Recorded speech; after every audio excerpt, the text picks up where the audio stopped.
Hello students. आज का हमारा जो टॉपिक है वो है गॉस थ्योरम और इसका प्रूफ और इससे रिलेटेड कुछ न्यूमेरिकल्स। तो चलो देखते हैं गॉस थ्योरम। गॉस थ्योरम क्या है स्टूडेंट्स? ये जो है एक रिलेशन डिफाइन करता है between electric charge and to the resulting electric field. यानी इलेक्ट्रिक चार्ज और इलेक्ट्रिक फील्ड जो इसी से रिलेटेड है, इनमें एक रिलेशन स्थापित करता है। फिर हम इसके स्टेटमेंट की बात करते हैं। तो it's define relation between the distribution of electric charge and to the resulting electric field. Electric field. Students, electric charge का जो डिस्ट्रीब्यूशन और इससे जो इलेक्ट्रिक फील्ड बना, उसमें जो आपस में के जो रिलेशन है वो है आपकी गॉस थ्योरम। और वो रिलेशन क्या है, उसका जो स्टेटमेंट है वो आप देखें। तो गॉस थ्योरम का statement students, it state that the total electric flux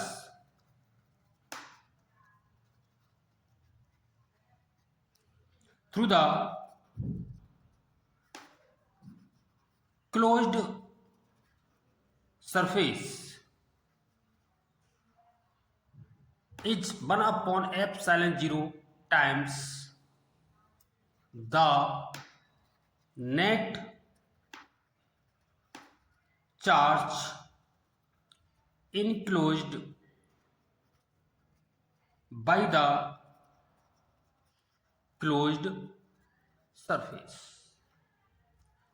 student, it means कि यदि हम किसी चार्ज को किसी क्लोज सरफेस में रखें 3D, तो उस क्लोज्ड सरफेस से जो फ्लक्स पास आउट होगा वो कितना हुआ student? 1 upon epsilon 0 times the net charge enclosed by the close surface. यानी उस क्लोज सरफेस के अंदर जो चार्ज है उस चार्ज का 1 upon epsilon 0 times, that is जो फ्लक्स पास आउट हुआ इस सरफेस से, तो वो हुआ आपका Q अपॉन एप्सिलॉन नॉट। यही है गॉस थ्योरम का स्टेट। इसका हम प्रूफ देखते हैं।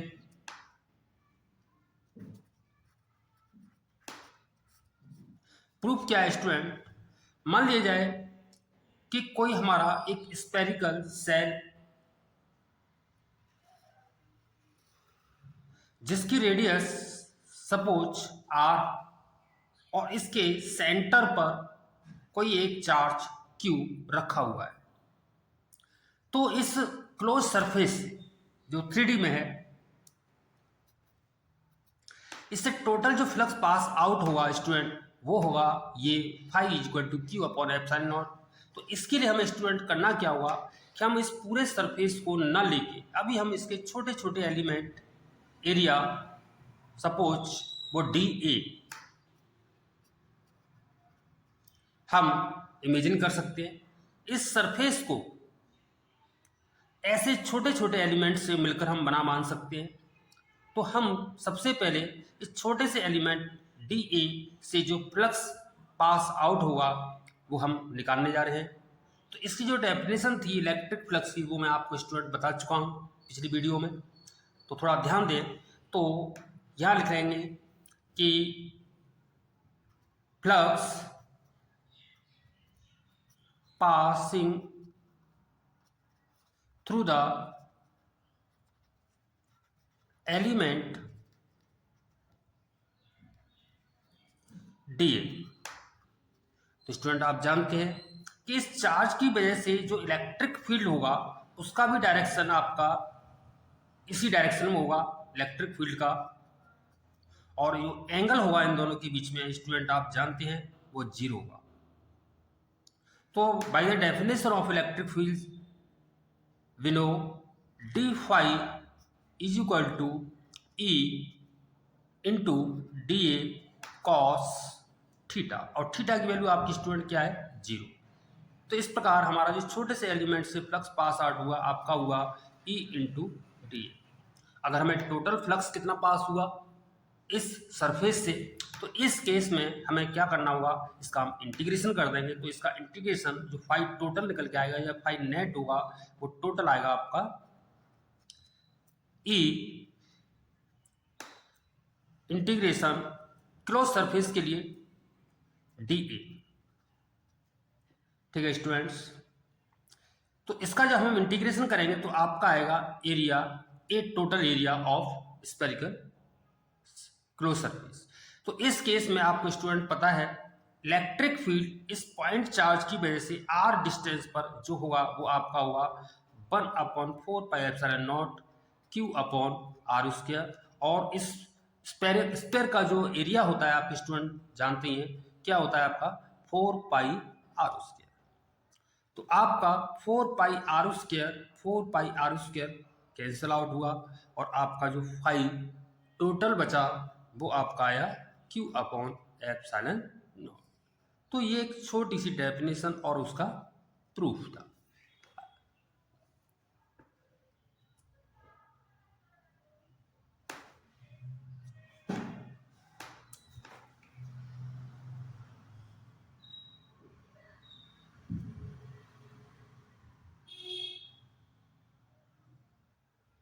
चलो स्टूडेंट्स, अब हम इसी गॉस थ्योरम से रिलेटेड कुछ पॉइंट मैं बताने जा रहा हूं, तो थोड़ा ध्यान से समझना कि पहला पॉइंट, यदि हम चार्ज को किसी भी शेप में रखें, इट मीन्स कि अगर हम इस चार्ज को किसी कॉन में रखें या किसी क्यूब में रखें, क्यूबॉइड में रखें, चार्ज सेम है, हमने शेप बदल रहे हैं, या सिलेंड्रिकल किसी शेप में रखें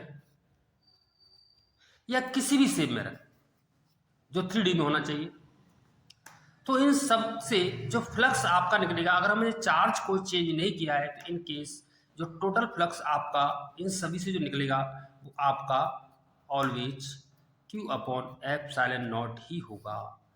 क्यों होगा? क्योंकि हमने शेप चेंज की है बट चार्ज को चेंज नहीं किया। स्टूडेंट आप सोच सकते हैं, यदि सपोज मान लो इस चार्ज से 1000 electric lines of force pass निकल रही है, तो यहाँ इस शेप में से भी 1000 निकल रही है, तो इसको हमने ऐसे क्यूबॉइड में रख दें तब भी 1000 निकले, क्योंकि हमने चार्ज को चेंज नहीं किया, तो इसकी जो इलेक्ट्रिक लाइन्स ऑफ फोर्स है वो चेंज नहीं होंगी आपकी। तो इस प्रकार आप किसी भी शेप में रखें तो आपका फ्लक्स ऑलवेज यही रहने वाला है। ठीक है स्टूडेंट्स, अब हम कुछ अब स्टूडेंट एक टॉपिक है कि अगर हम किसी क्यूब में या किसी भी शेप में अगर हम डायपोल को, इलेक्ट्रिक डायपोल को रख दें तो आपका नेट फ्लक्स कितना होगा, बताइए स्टूडेंट्स। तो किसी डायपोल -q और +q डायपोल के बारे में बता चुका हूं, एक शॉर्ट डिस्टेंस पर सेम एम्पलीट्यूड के अपोजिट चार्ज रखे हों तो उसको हम इलेक्ट्रिक डायपोल कहते हैं। बताइए स्टूडेंट, इसका जो है फ्लक्स कितना होगा। तो इसकी जो डेफिनेशन लिखाई थी मैंने कि net charge enclosed bye a surface, तो हमें इसका पहले नेट चार्ज निकालना पड़ेगा। तो नेट चार्ज आपका स्टूडेंट कितना हुआ, -q और +q, टोटल चार्ज कितना हुआ आपका, 0 हुआ स्टूडेंट। समझ रहे हैं आप, -q और +q कैंसिल आउट हो जाएंगे, इस प्रकार नेट चार्ज आपका कितना हुआ, 0। तो फ्लक्स कितना हुआ स्टूडेंट, तो फाई इज इक्वल टू, हमें फॉर्मूला पता है क्यू की value 0 upon epsilon that is 0। यदि हमें इस सरफेस में एक डायपोल, चाहे कितने भी डायपोल हैं 2 4 6, तो ऑलवेज फ्लक्स आपका 0 ही होगा, क्योंकि इसके इनसाइड में जो नेट चार्ज है वो ऑलवेज 0 ही होने वाला है। ठीक है स्टूडेंट, समझ में आया। अच्छा, कुछ टॉपिक्स और बताने जा रहा हूं कि जैसे क्यू, ये इससे रिलेटेड कुछ न्यूमेरिकल्स दिए हुए हैं एनसीईआरटी बुक में, तो इसलिए मैं इसको बताने जा रहा हूं कि अगर किसी क्यू में हमने चार्ज क्यू प्लेस्ड किया तो इससे जो फ्लक्स निकला आपका स्टूडेंट कितना हुआ, क्यू अपॉन एप्सिलॉन नॉट। अब स्टूडेंट कभी कभी ये क्वेश्चन आता है कि आपसे पूछा जाए कि किसी एक सरफेस से कितना निकलेगा। ये तो हमारे कितने सरफेसेस के अंदर कितने फलक हैं, इसके 6 सरफेस है, तो 6 सरफेस से निकला आपका phi is equal to Q upon epsilon naught. तो स्टूडेंट्स फ्लक्स 1 सरफेस से आपका कितना होगा, तो टोटल 6 सरफेस से निकला था आपका Q upon epsilon not.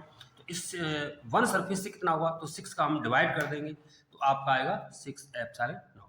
Similarly अगर मैं कहता कि 2 सरफेस से कितना निकलेगा, तो टोटल सरफेस कितना होगा, 2 सरफेस। तो आप खुद सोच सकते हैं कि एक सरफेस से 1 क्यू अपॉन 6 एप्सिलॉन 0, तो 2 से कितना हो जाएगा, 2 Q upon 6 epsilon 0 that is Q by 3 epsilon not. इसी प्रकार हम अगर 3 की निकालें तो 3 Q upon 6 epsilon 0 that is Q upon 2 epsilon. तो इस प्रकार आप जो है कभी किसी क्यू में अगर कोई चार्ज है किसी 1 सरफेस या 2 सरफेस या 3 सरफेस से अगर आपका फ्लक्स फाइंड करना हो तो आप इस फॉर्मूले का यूज कर सकते हैं। इसी से रिलेटेड मैं एक न्यूमेरिकल कराने जा रहा हूं, थोड़ा ध्यान देना। ये एनसीईआरटी का एक क्वेश्चन है, न्यूमेरिकल से, थोड़ा ध्यान से समझने की कोशिश करें। इसमें फिगर बना हुआ है, इसमें एक हमें सरफेस दिया हुआ है,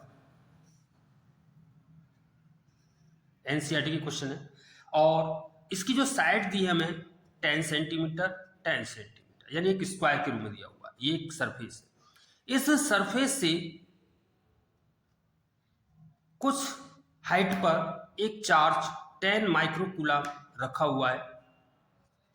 तो आपसे एक क्वेश्चन पूछा गया है कि find the flux through this surface, find the flux through this surface. तो स्टूडेंट आप कर सकते हैं, इसके लिए हम एक गाउसियन सरफेस क्यूब बनाएं 10 सेंटीमीटर लेकर, तो आपका जो है क्या आएगा। तो स्टूडेंट देखते हैं, चलो हम इसके लिए गाउसियन सरफेस क्यूब, जैसे सपोज इमेजिन करते हैं,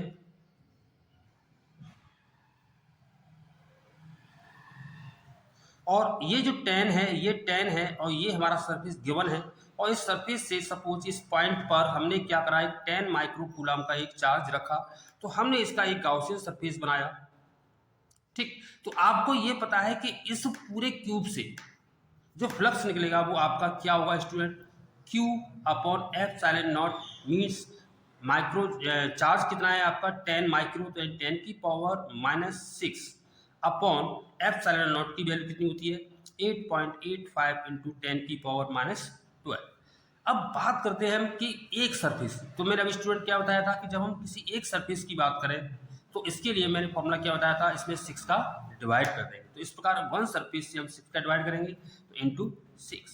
अब इसको हम सॉल्व कर लेंगे, तो ये सॉल्व आप खुद भी कर सकते हैं। तो ये आपका आएगा आंसर कि -5, और इस +12 को ऊपर लेंगे तो प्लस के 12 हो जाएंगे, और आपका ये बचा आपका 6 इंटू 8.85, तो ये इट मीन्स 10 की पावर 12 -5 मीन्स 7, और ये आपका आएगा, इसका हम मल्टीप्लाई नहीं कर रहे हैं तो इसको हम चाहें तो 2 जीरो ऊपर बढ़ा सकते हैं, मतलब 100 हो जाएगा, और ये हो जाएगा आपका 6 इंटू 885। यदि इसको आप सॉल्व करेंगे तो आपका जो आंसर आएगा वो आएगा आपका 1.88 into 10 to the power 5 newton metre square upon coulomb. इसकी 3 यूनिट मैंने बताई थी आपको, वोल्ट मीटर और वेबर। तो इनमें से कोई भी एक यूनिट ले सकते हैं, ऐसा यूनिट। और इस प्रकार ये हमारा जो है एक कॉस्ट से रिलेटेड एक न्यूमेरिकल था। एक क्वेश्चन और,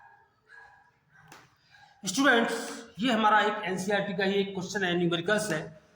ये न्यूमेरिकल्स है कि 2q और -q आर लोकेट, यानी दो चार्ज हैं जो पॉइंट a, 0,0 और 4a, 0,0 पर रखे हुए हैं।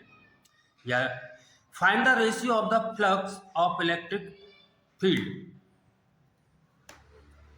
Due to the charge through concentric sphere at the radius 2 and 8a, centroid at the origin.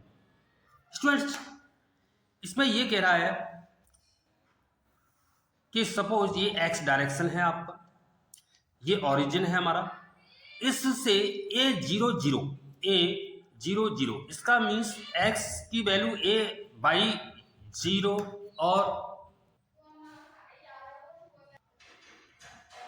Students यहाँ a 0 0 x a है, y 0 z 0, तो इसका मतलब ये हुआ कि सपोज ये हमारा a पॉइंट है और दूसरा दिया है हमारा पॉइंट 4a 0 0, तो x आपका 4 हो गया, y 0 और z भी आपका 0, तो हमें y और z से कोई मतलब नहीं है, तो x पर 4a, तो ये आपका 2a 3a और 4a, ये हमारे पॉइंट है। और इस a पर जो चार्ज रखा हुआ है आपका +2q और इस 4a पर जो चार्ज रखा है -q।